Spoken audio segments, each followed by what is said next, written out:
partnership that is among the most consequential in the world, that is stronger, closer, and more dynamic than any time in history. Mr. Prime Minister, we've met many times over the past few years, most recently in Hiroshima at the G7 summit, and each time I was struck by our ability to find new areas of cooperation.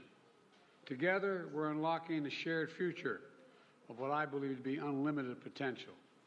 And with this visit, we're demonstrating once more how India and the United States are collaborating on nearly every human endeavor and delivering progress across the board.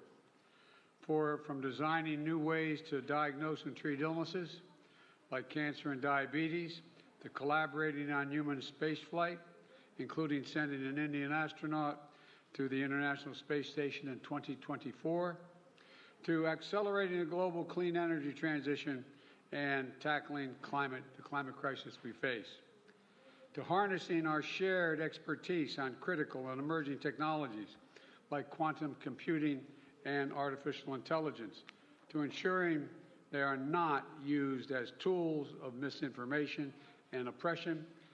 We are doubling down on our cooperation to secure our semiconductor supply chains, advancing Open RAN telecommunications networks, and growing our major defense partnership with more joint exercises, more cooperation between our defense industries, and more consultation and coordination across all domains.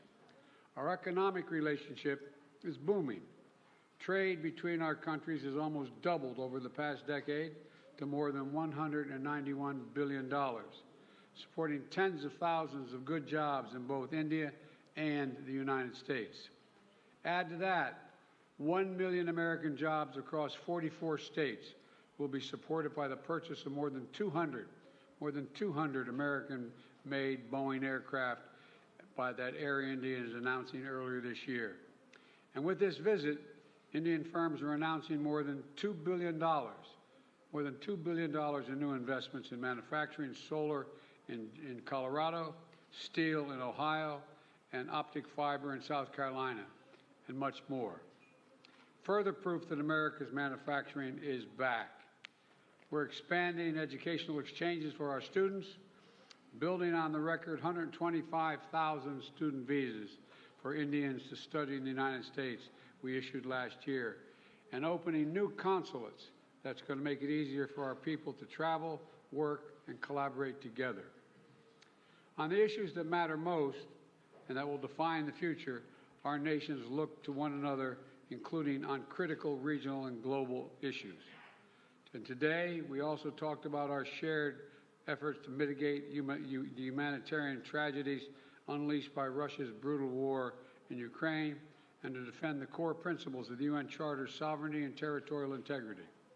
We discussed our work through the Quad and how India and the United States, together with Australia and Japan, can ensure the vital Indo-Pacific region remains free, open, prosperous, and secure.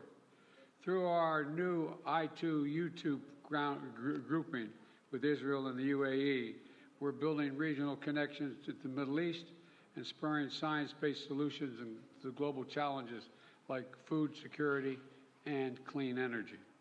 And this year, under India's leadership of the G20, we're putting sustainable development at the center of the agenda. We're delivering meaningful action on low and middle-income nations, including multilateral development bank reform, debt relief, and building resilient and equitable health systems. The bottom line is simple. We want people everywhere to have the opportunity to live in dignity. And let me close with this.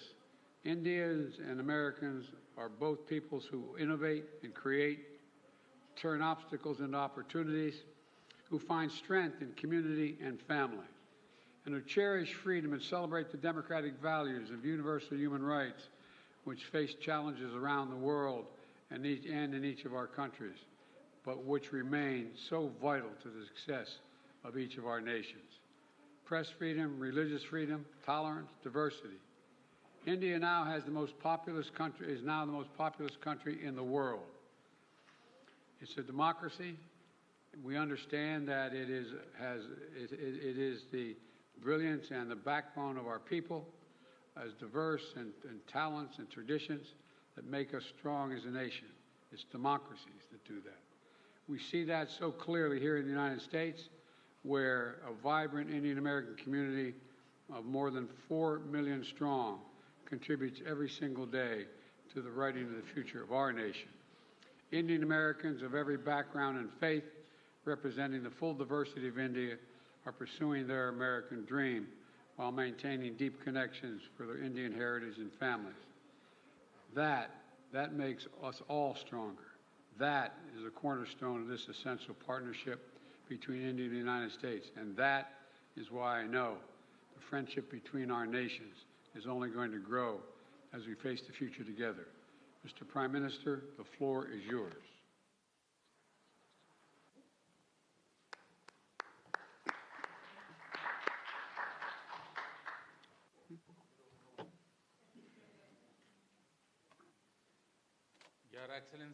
Your Excellency, President Biden,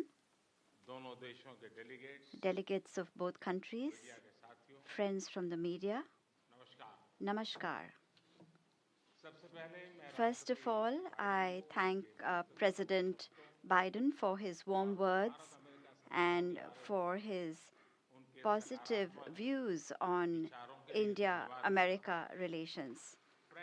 Friends, today is a day that has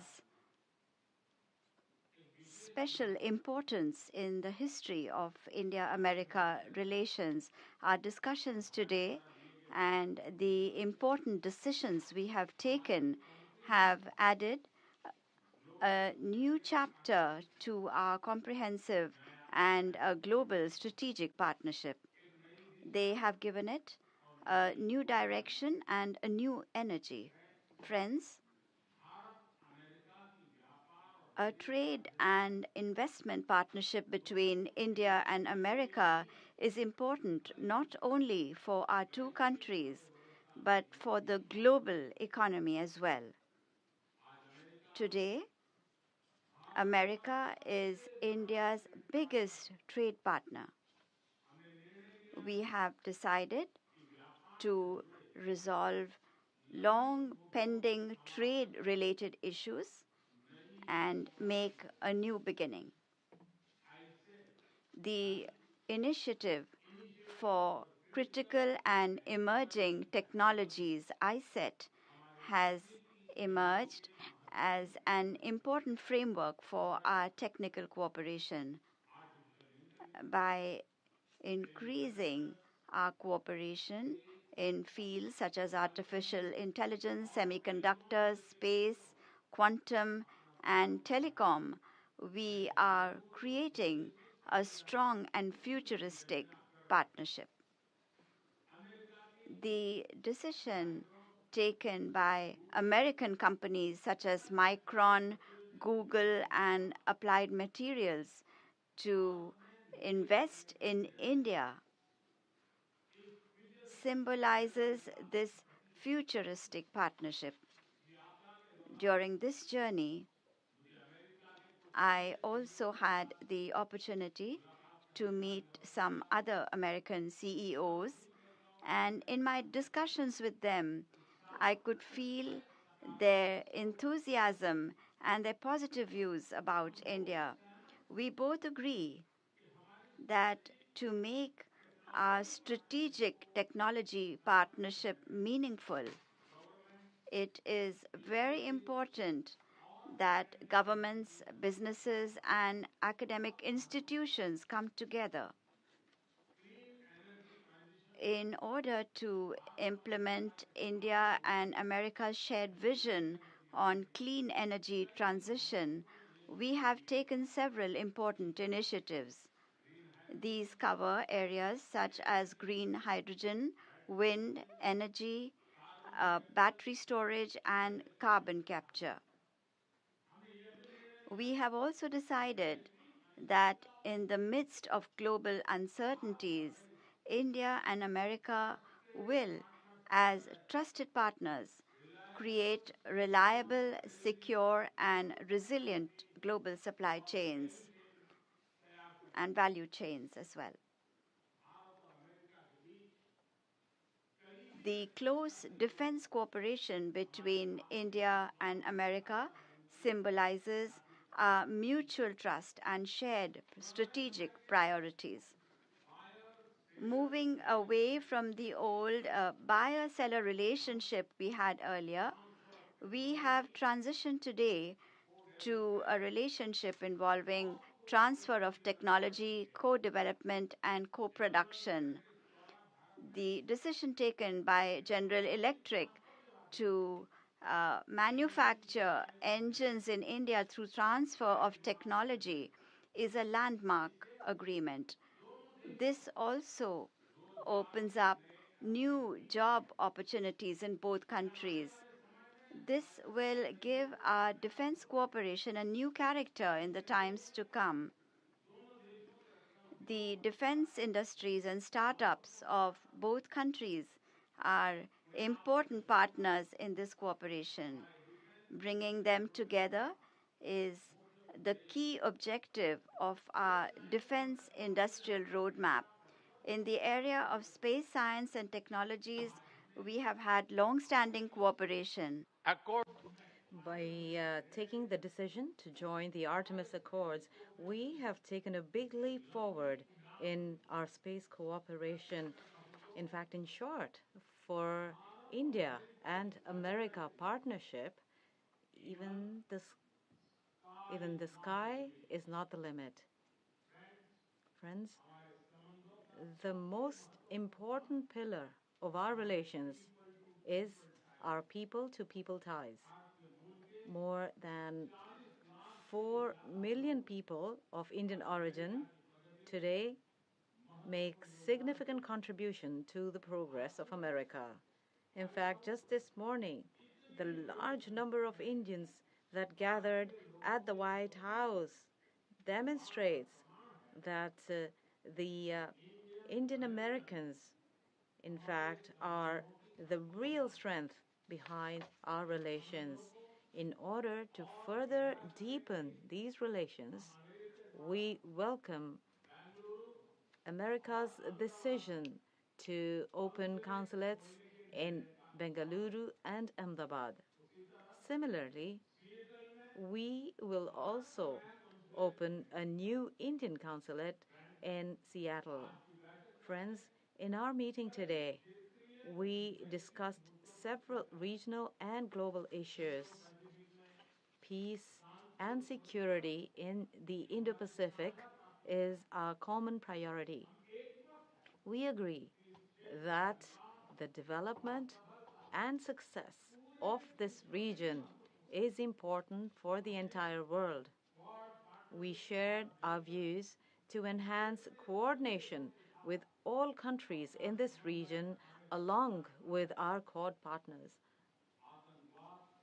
India and America stand shoulder to shoulder in the fight against terrorism and fundamentalism. We were in agreement that concrete actions are needed in order to end cross-border terrorism. The COVID pandemic and the Ukraine conflict have afflicted the countries of the Global South in particular. We believe that in order to resolve these problems, it is absolutely imperative for all countries to unite. From the very beginning of the events in Ukraine, India has laid emphasis on resolution of dispute through dialogue and diplomacy. We are completely ready to contribute in any way we can to restore peace. Under India's G20 presidency, we are laying emphasis on the spirit of one earth, one family, one future. We are lending a voice to the priorities of the Global South.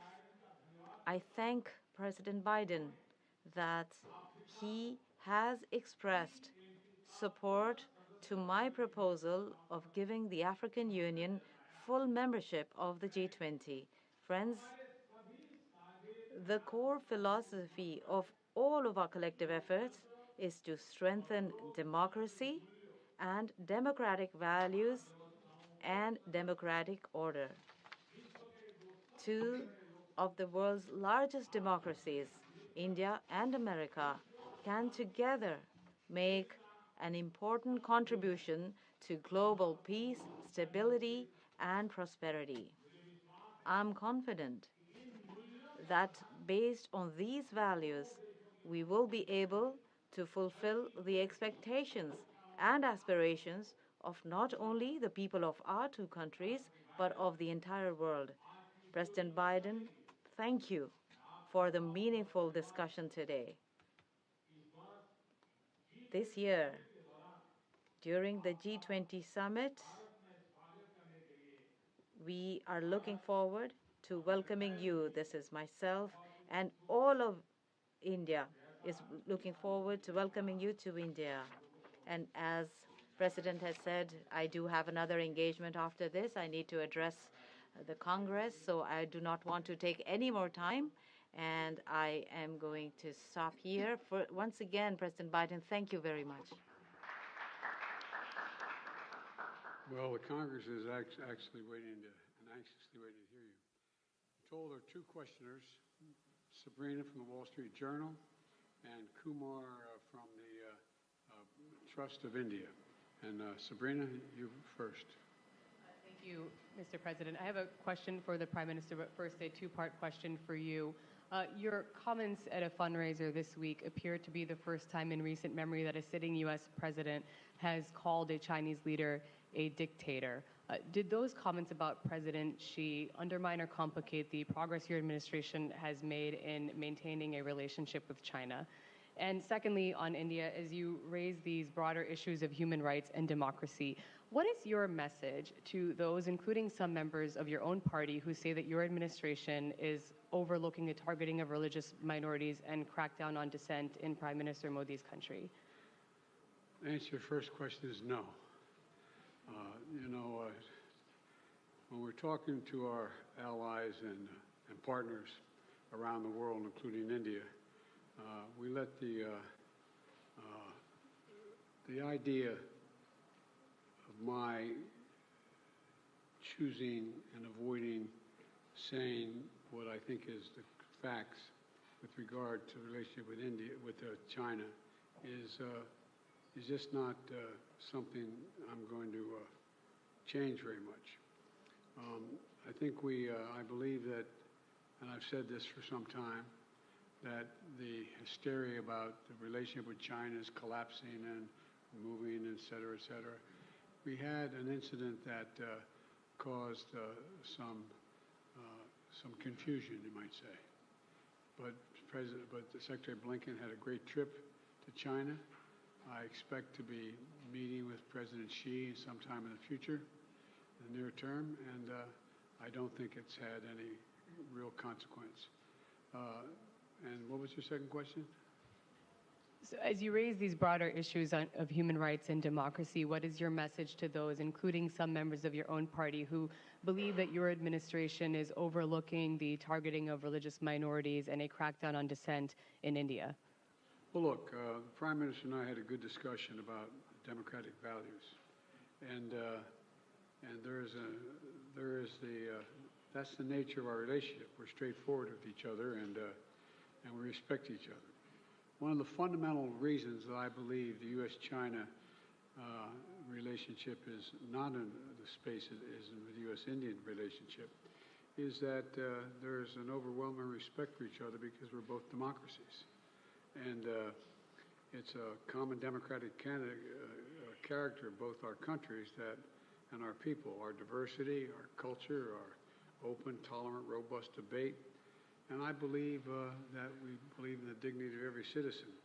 And it is in America's DNA, and I believe in India's DNA, that the whole world has a stake in our success, both of us, in maintaining our democracies, makes us appealing partners, and enables us to expand democratic institutions around the world. And I believe this, and I still believe this. Mr. Prime Minister, India has long prided itself as the world's largest democracy, but there are many human rights groups who say that your government has discriminated against religious minorities and sought to silence its critics. As you stand here in the east room of the White House, where so many world leaders have made commitments to protecting democracy, what steps are you and your government willing to take to improve the rights of Muslims and other minorities in your country and to uphold free speech?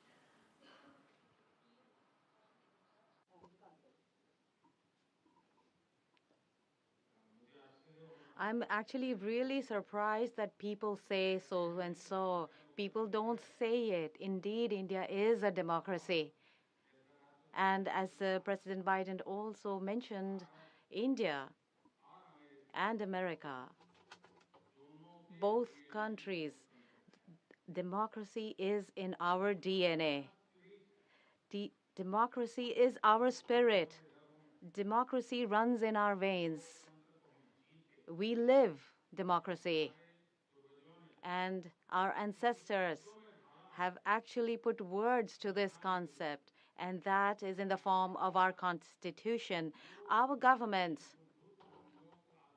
has taken the basic principles of democracy, and on that basis, our Constitution is made, and the entire country runs on that. Our Constitution and our government, we have always proved that democracy can deliver. And when I say deliver, this is regardless of caste, creed, religion, gender. There's absolutely no space for discrimination.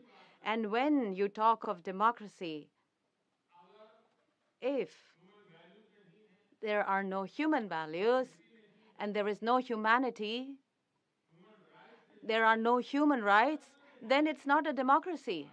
And that is why when you say democracy and you accept democracy, and when we live democracy, then there is absolutely no space for discrimination. And that is why India believes in moving ahead with everybody with trust and with everybody's efforts. These are our foundation principles, which are the basis of how we operate, how we live our lives.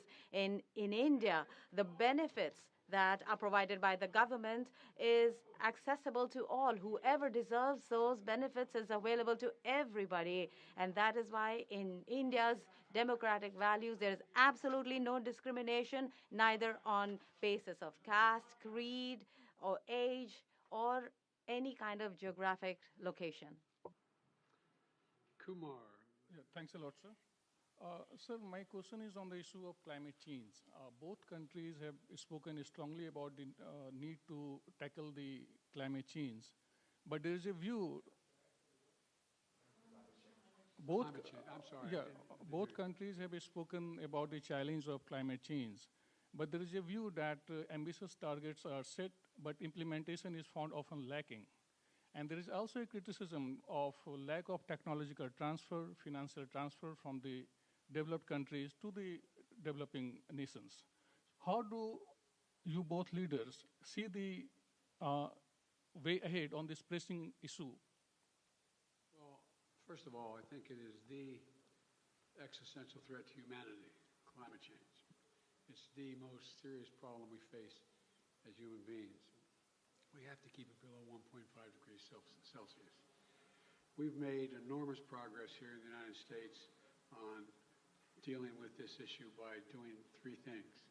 Number one, by insisting that we move every one of our industries into a position where they can take advantage of cheaper and more extensive and more available renewable energy, whether it's solar or wind or hydrogen and green hydrogen. There's a whole range of things we've been working on.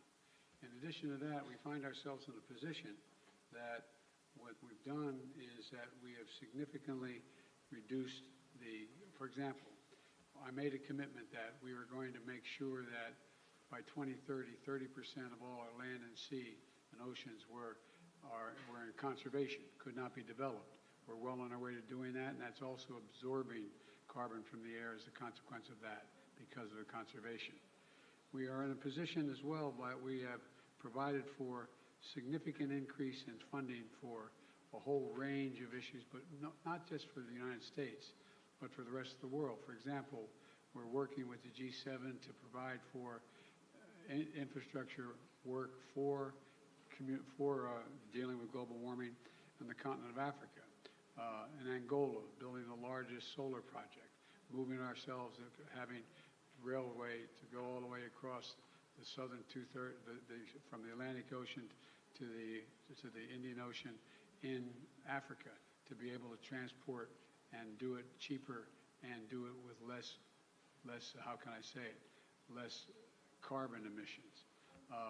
We're trying to work with other countries to maintain their carbon sinks so they don't have to develop them like we did in causing pollution. And we're trying to figure out how to work out to pay them not to develop certain areas like the Amazon and Brazil. But there's a lot of technology that's available that we're sharing and we share with one another. We've learned how to do solar energy, which is considerably cheaper than it is for fossil fuels. The same way dealing with not just solar, but dealing with wind. And so there's a lot of technology that we've developed, and we're well on our way, I think, to meeting the commitment we made that we made in Paris.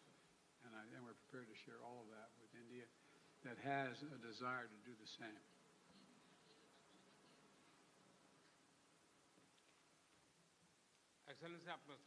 Excellency, you said very rightly that as far as India is concerned,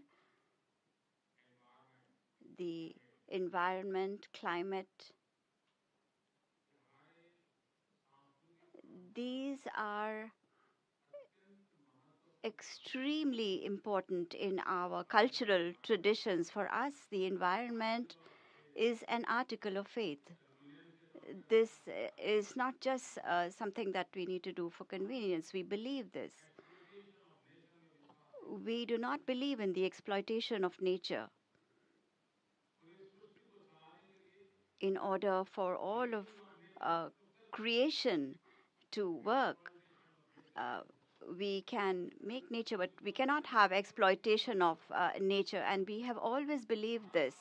And on the basis of these values, we are not only doing things for ourselves, but are taking some global initiatives as well. You perhaps know that the G20 countries, the promises they made in Paris, of all the G20 countries, India is the only country that has fulfilled all the promises it made at the G20. Not just that, in the area of solar energy in Glasgow, we had set ourselves the target to achieve 500 gigawatts of renewable energy. By 2030, we have set ourselves the target to make Indian Railways net zero. And you must understand the scale of Indian Railways. When we talk about Indian Railways, it means that every day the entire population of Australia travels in our wagons, in our railway wagons, on our trains. And we have set ourselves the target to achieve net zero for our railways. We have also set ourselves targets for solar energy, for ethanol, 10% mix of ethanol. We have completed this target before the set date. We are also working in the area of green hydrogen. We want India to be a green hydrogen hub, and we are working towards this.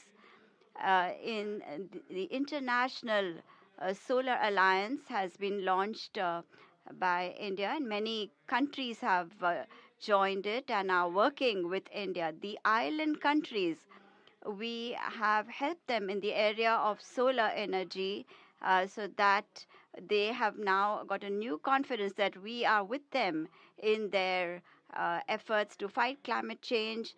And we will not only fulfill our responsibilities, but we will also help you in the area of climate change. We have seen that due to natural calamities, people talk about the death of people, no doubt, when there are natural disasters, but there is a lot of destruction of infrastructure as well. And therefore, because of climate change, the kind of crisis we are feeling, we need to develop infrastructure that is resilient, and therefore we have created a global organization called CDRI. And you perhaps know that in Glasgow, I presented a subject to the world, and recently it was launched by the UN Secretary General and myself. That is Mission Life, and when I say life, I mean lifestyle for the environment.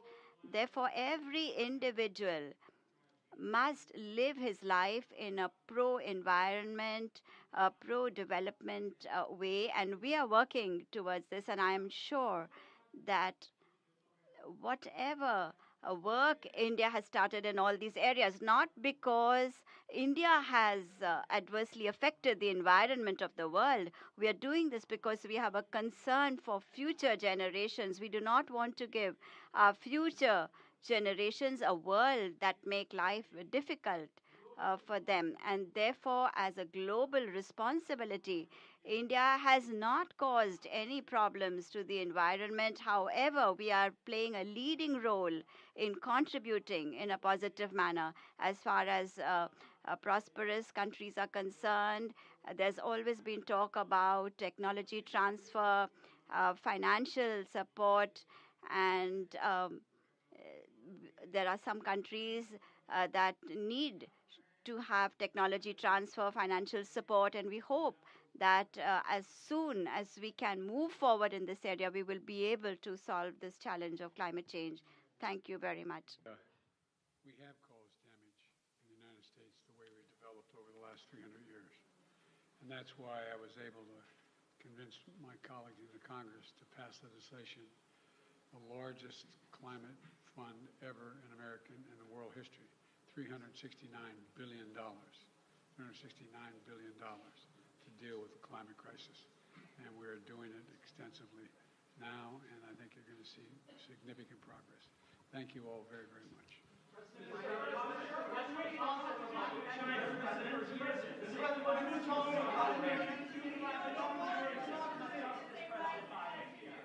President, what's your response to Republicans who say your son got special treatment? Do we have a two-tier system of justice, President? Distinguished guests, please remain in your seats until the official delegations have departed.